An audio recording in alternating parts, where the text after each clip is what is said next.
নমস্কার, দ্বাদশ শ্রেণীর ছাত্রছাত্রীদের স্বাগত জানাচ্ছি।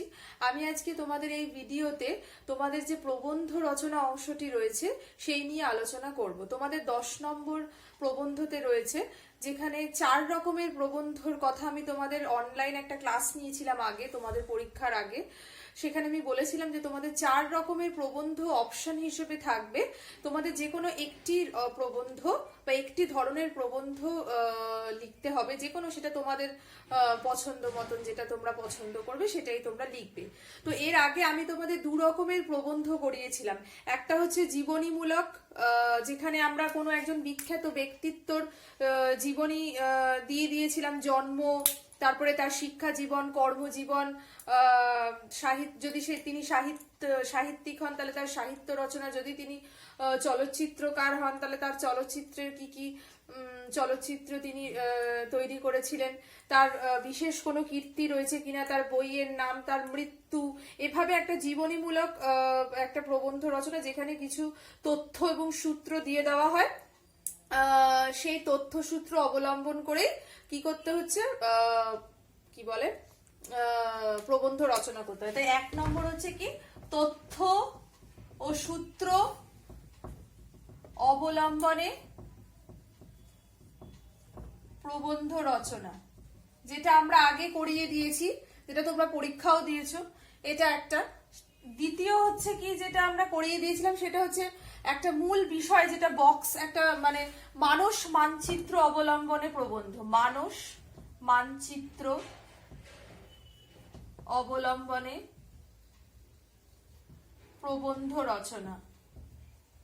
মানে যেটা কি, ধরো একটা মূল বিষয় তোমাদের একটা বক্সের ভেতরে দিয়ে দেওয়া হবে, যেটা মূল বিষয় সেটা মাঝখানে থাকবে, তারপরে তার পয়েন্টস গুলো এভাবে তোমাদের ছড়িয়ে দিয়ে দেওয়া হবে, বিভিন্ন পয়েন্টস দিয়ে দেওয়া হবে, সাব সহ শিরোনাম বা কিছু বক্তব্য ছোট ছোট আকারে দিয়ে দেওয়া হবে। সেগুলোকে অবলম্বন করে এই মূল বিষয়টা নিয়ে একটা প্রবন্ধ রচনা করতে হবে।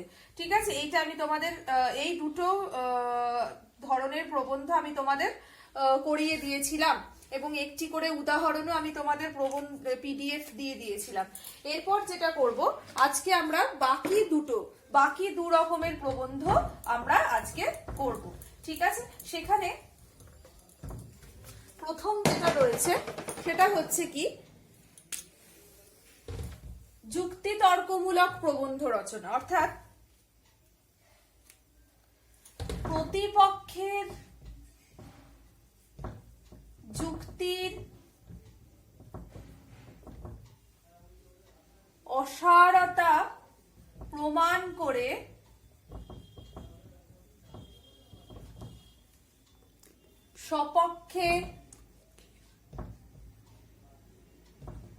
সপক্ষে যুক্তিক্রম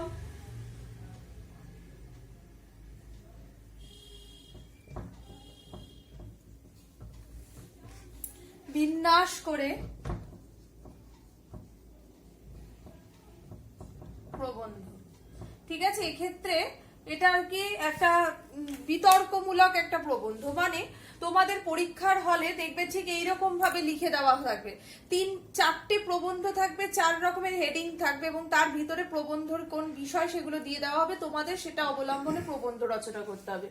তো দেখো এখানে এটা থাকবে হচ্ছে 3 নম্বর, যেটা প্রতিপক্ষের যুক্তির অসারতা প্রমাণ করে সপক্ষে যুক্তিক্রম বিষয়।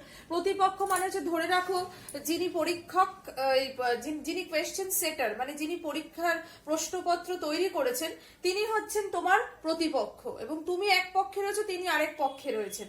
এবার যে এখানে একটা বিষয় দিয়ে দেওয়া হবে, যেমন আমি যে বিষয়টা তোমাদের পিডিএফ এ অ্যাড করেছি সেটা হচ্ছে কি, শিক্ষা বিষয় দিয়ে দেওয়া হবে। এই বিষয়টাও তোমাদের পরীক্ষাতেই ঠিক কোয়েশ্চেন পেপারে এইভাবেই দেওয়া থাকবে। বিষয় হচ্ছে কি, ধরো আমি এটা দিয়েছি, শিক্ষা বিস্তারে গণমাধ্যমের ভূমিকা ইতিবাচক। ইতিবাচক মানে হচ্ছে পজিটিভ। ঠিক আছে, যে শিক্ষা বিস্তারের ক্ষেত্রে গণমাধ্যম মানে মিডিয়ার প্রভাব বা ভূমিকা ইতিবাচক, মানে পজিটিভ প্রভাব রয়েছে গণমাধ্যমে। ঠিক আছে, এটা হচ্ছে বিষয়। এইবার পরীক্ষার হলে কোয়েশ্চেন পেপারে তোমরা দেখতে পাবে কি যে নয় এটার মতের বিরুদ্ধে কিছু একটা লেখা থাকবে, নয় মতের পক্ষে কিছু একটা লেখা থাকবে। তোমাকে যদি মতের পক্ষে লিখে দেয় তাহলে তোমাকে মতের বিপক্ষে যুক্তিক্রম তৈরি করে একটা প্রবন্ধ লিখতে হবে, আর যদি মতের বিপক্ষে লিখে দেয় তাহলে মতের পক্ষে তোমাকে যুক্তি তৈরি করে একটা প্রবন্ধ লিখতে হবে। ঠিক আছে, মানে আমি আবারও বললাম, যিনি প্রশ্নপত্র তৈরি করছেন তিনি তোমার প্রতিপক্ষ। ঠিক আছে, তিনি কিছু যুক্তি দিয়ে কিছু কথা তোমাদের প্রশ্নপত্রে দিয়ে দেবেন। এবার তোমাকে সেই যুক্তিগুলোকে কি করতে হবে, খণ্ডন করতে হবে। আমরা যেরকম বিতর্কমূলক অনুষ্ঠানে কি দেখে থাকি যে প্রতিপক্ষের একজন কিছু একটা বিষয় বলে, সেই তার যুক্তিকে আমি কি করব, খণ্ডন করে আমার যুক্তিটাকে আমি দাঁড় করানোর চেষ্টা করব। ঠিক এখানেও ঠিক তাই, তোমরা প্রশ্নপত্রে দেখতে পাবে যে মতের বিপক্ষে বা পক্ষে কিছু একটা দিয়ে দেওয়া থাকবে।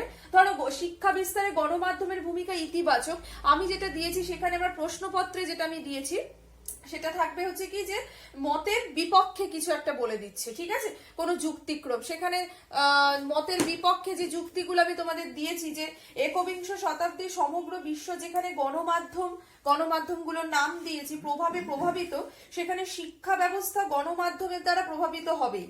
গণমাধ্যমের আধুনিক শাখা আবিষ্কারের ফলে এগুলি ছাড়া শিক্ষার্থীরা এক পাও ফেলতে পারে না বর্তমানে। এর ফলে শিক্ষার্থীরা মারাত্মকভাবে ক্ষতিগ্রস্ত হচ্ছে। মানে কি যে তারা পুরোপুরি গণমাধ্যমের উপর নির্ভরশীল হয়ে পড়ছে। তার মানে কি দেখো, মতের বিপক্ষে বলে যাচ্ছে কিন্তু ইতিবাচক ভূমিকার কথা এখানে বিষয়ে রয়েছে। তাহলে কি এই মতের বিপক্ষে প্রশ্নপত্রে যুক্তি দেওয়া রয়েছে। তোমাকে কি করতে হবে, এই মতের পক্ষে যুক্তি তৈরি করে একটা প্রবন্ধ রচনা করতে হবে, যেটা আমি তোমাদের দিয়ে দিয়েছি, তোমরা দেখলে বুঝতে পারবে। তারপরে বলছে এমনকি বিপথে চলে গিয়ে খারাপ কাজের সঙ্গে জড়িয়ে পড়ছে এই গণমাধ্যমের জন্য। দূরদর্শন ও কুরুচিকর বিজ্ঞাপন, অশ্লীল ছবি ছাত্রছাত্রীদের মানসিকভাবে ক্ষতিগ্রস্ত করছে।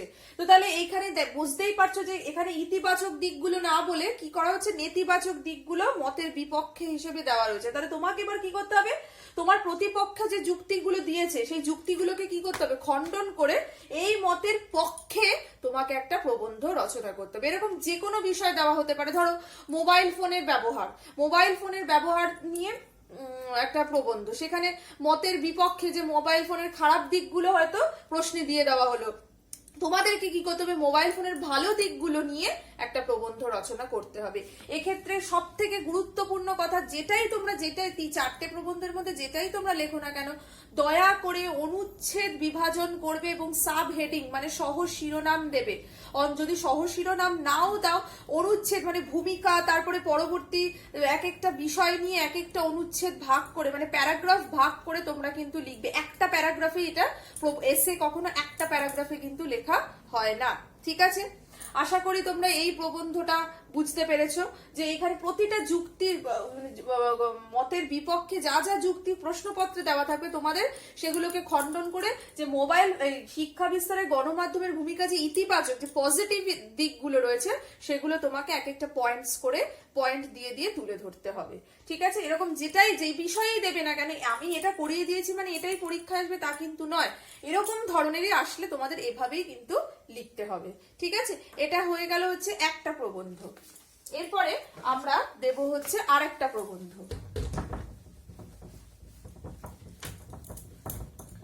এটা 4 নম্বর প্রবন্ধ। 4 নম্বর প্রবন্ধ হচ্ছে প্রদত্ত অনুচ্ছেদকে ভূমিকা রূপে গ্রহণ করে বিষয়ের গভীরে প্রবেশ করে পরিণতি দানের মাধ্যমে একটি পূর্ণাঙ্গ প্রবন্ধ রচনা করো।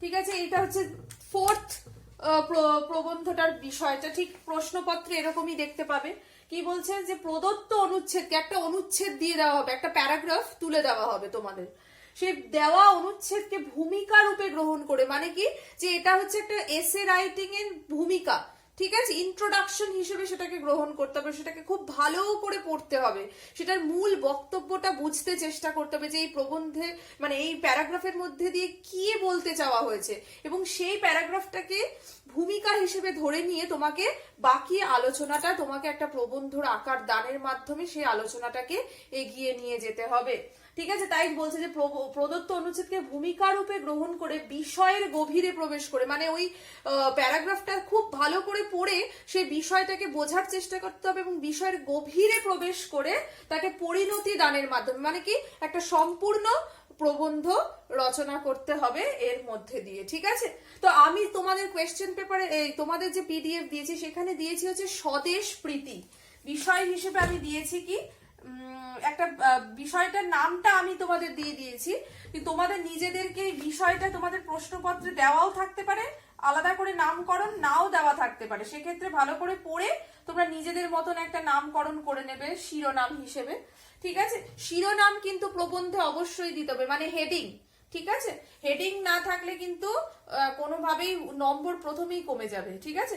এই স্বদেশ প্রীতিতে ধরো আমি তোমাদের কোয়েশ্চেন পেপারে যেরকম থাকবে, ধরো আমি একটা দিয়েছি, হে বীর সাহস অবলম্বন করো, সদর্পে বলো আমি ভারতবাসী, বলো মূর্খ ভারতবাসী, দরিদ্র ভারতবাসী, ব্রাহ্মণ ভারতবাসী, চণ্ডাল ভারতবাসী আমার ভাই, তুমিও কোটিমাত্র বস্তাবৃত হইয়া সদর্পে ডাকিয়া বলো ভারতবাসী আমার ভাই, ভারতবাসী আমার প্রাণ, ভারতের দেবদেবী আমার ঈশ্বর, ভারতের সমাজ আমার শিশু সজ্জা, আমার যৌবনের উপবন, আমার বার্ধক্যের বারাণসী, বলো ভাই ভারতের মৃত্তিকা আমার স্বর্গ, ভারতের কল্যাণ আমার কল্যাণ। তো সামগ্রিকভাবে এই অংশটি পড়লে আমরা কি বুঝতে পারি যে এটা হচ্ছে কি যে এখান থেকে বোঝা যাচ্ছে যে দেশের প্রতি ভালোবাসা, নিজের জন্মভূমির প্রতি ভালোবাসাই কিন্তু এই প্রবন্ধে থেকে ফুটে উঠছে, এবং জাতি বর্ণ ধর্ম নির্বিশেষে আমরা প্রত্যেকে ভারতবাসী, ভারতবাসীর প্রত্যেকে আমার ভাই, এবং ভারতবাসীর দরিদ্রদের মধ্যে মিশে গিয়ে একত্রিত হয়ে বসবাস করার মধ্যেই যে আনন্দ, তাই কিন্তু দেশ মাতাকে সম্মান করা, এবং এই ভারতের সমগ্র ভারতের কল্যাণের মধ্যে দিয়ে কিন্তু আমাদের কল্যাণ সূচিত হবে, এবং সেটাই কিন্তু তোমাদের পুরোটা একটা এসের মাধ্যমে, এবং মানে সেটা এক একটা প্যারাগ্রাফ ভাগ করে নিজেদের মতন করে সহ শিরোনাম দিয়ে কিন্তু প্রবন্ধটাকে লিখতে হবে। এক্ষেত্রে যারা লেখনির ক্ষমতা রয়েছে যাদের, তারাই আমি বলবো এই প্রবন্ধটি লেখার চেষ্টা করবে। যারা একটু বাংলায় দুর্বল তারা জীবনীমূলক যে প্রবন্ধ সেটাও লিখতে পারো, অথবা যে বক্স করে দেওয়া থাকবে অর্থাৎ মানস মানচিত্র সেটাও লিখতে পারো, বা বিতর্কমূলক যে প্রবন্ধ সেটাও লিখতে পারো। এটা যারা একটু ভালো লিখতে পারো, নিজেদের লেখার ক্ষমতা আছে, তারাই কিন্তু এই প্রবন্ধটা লিখবে। আশা করি বুঝতে পেরেছো। এই চারটের মধ্যে যে কোনো একটা তোমাদের লিখতে হবে। নমস্কার।